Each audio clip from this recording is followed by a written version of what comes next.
Hello and welcome to a Starlink update. My name is Irish Pixel and I am indeed a Starlink beta tester, but am I actually a beta tester? My beta is finished. It's November the 10th, 2021.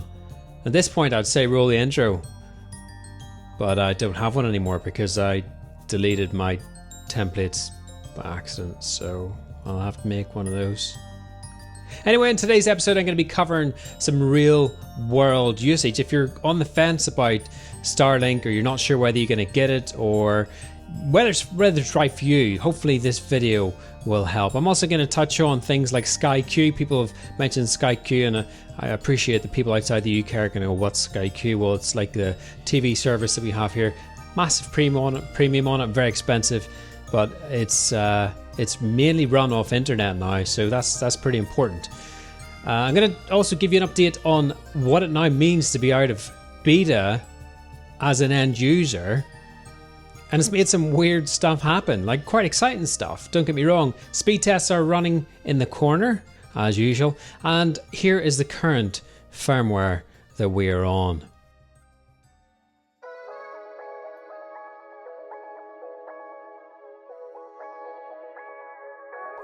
Forgot to introduce my pal Des. Yes, he's still here. It's all out the window now. I don't have an intro.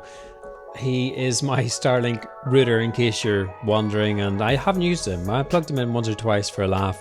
Flew him up on a drone once to see what happened, and yeah, he survived and he's good. He's more a little mascot for the channel now. So yeah, I wouldn't recommend you use your Starlink router unless they do some drastic updates. I'm not aware that they have. Maybe if you have recently got version whatever we're on now, then you've got a new router, but these ones are rubbish, quite simply, and sorry to hurt his feelings. So moving on then, in terms of performance has been good, and these are the weird spikes that I was talking about. Some crazy ping. I mean, look at this, 6 ping. I would take that on a full fiber to premise. Now I think that may well have been a glitch in the matrix, if you like, but there's been some other weird stuff happening. If you have a look at this, for example, you've got an upload of 241 megabits per second. That's phenomenal. And it's not the norm. And then there's other things where you've got these other spikes. And then there's been issues where you have other spikes such as 82, 77. So something's definitely going on with the network. They're definitely tinkering around with things. And I think the end of beta quite simply means that it should be more accessible and more people should be having orders fulfilled, but that definitely doesn't seem to be the case. There's people across the world saying, I placed my order, it's been delayed until 2022, 2023. And I think that the chip shortage has something to do with that. So while, I'm sorry if you haven't got internet and you're dying to get Starlink, it's one of those things that I don't think you can't overcome it. It is what it is, almost.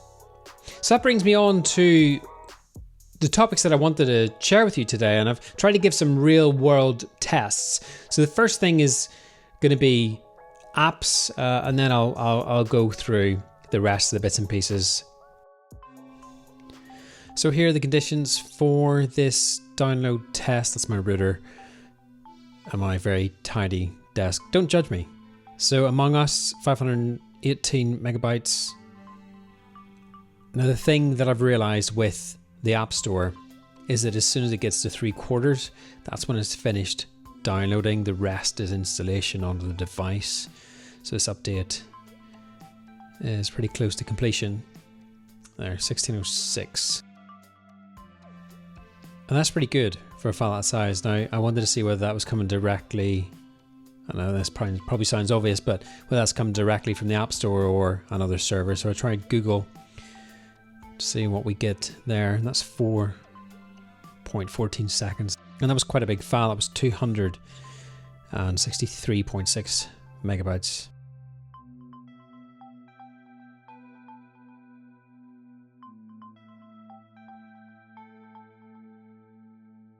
So give this a go. Again, as soon as I hit download, and that's 3.16 seconds to that 3/4, and then it installs, and that's the end of it.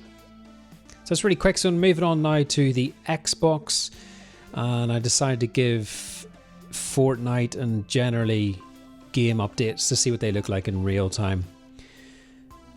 And I got frustrated with Fortnite, so I decided to speed it up, and it wasn't running massively fast, and I have seen games download quicker, but this just seemed to drag. It's only 2.91 gig, and the speed just started falling quite rapidly, and I have a feeling that it's more to do with Fortnite servers rather than Xbox or Starlink. The other thing that I wanted to try during this download test while I fly through this is what pressure this puts on the home network. So I run a speed test, and you can see there it comes in at 198, down 36.8 up, and that's while I'm downloading the Fortnite update. But you can see in the statistics that the Fortnite update is not pushing to its limits in terms of Starlink, its download capacity. So yeah, I got a bit fed up with this and tried to rush a little bit, speeding the video up to try and go through it. And I thought, well, I'll try another game. So I tried Gears of War 5, and that comes from a Microsoft server. It's 1.2 gig. And that comes down real quick. I haven't speeded this up at all. This is real time. And it's about 2 minutes.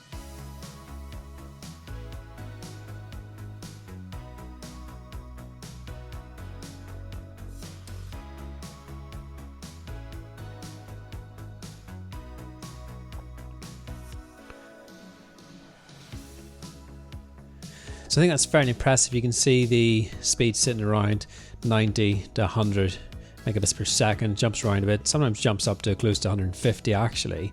If we're downloading the game and not putting massive strain on the rest of the network, I mean that's pretty good.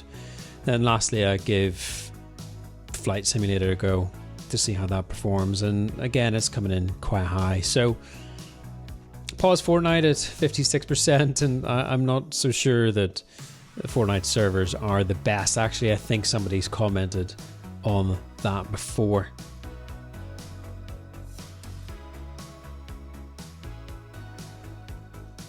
So we move on to something a bit different now in terms of real world use, and I head to my Dropbox, and I know I've got a big folder in there. It was done for a client, and I think it's about 3.9 gig of photos, and this is how long it takes to download this off Dropbox. Now it does say 4 minutes, but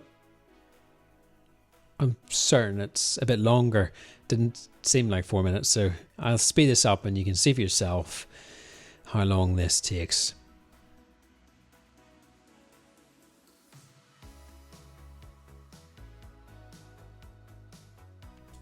So that comes in at 4 minutes 22, and I think that's pretty good.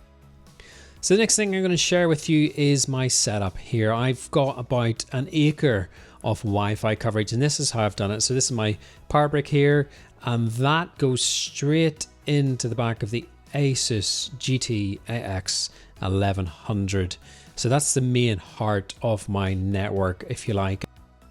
Now behind this, there is Ethernet cables wired throughout the house. It's wired to 2 nodes. So jumping to the first node, it's in the main living room front of the house, and that is wired, so it backhauls via the Ethernet, and the same as the other one that's in the opposite end of the house. You'll see that in a second when I do the outside shot. I'll touch on Sky shortly.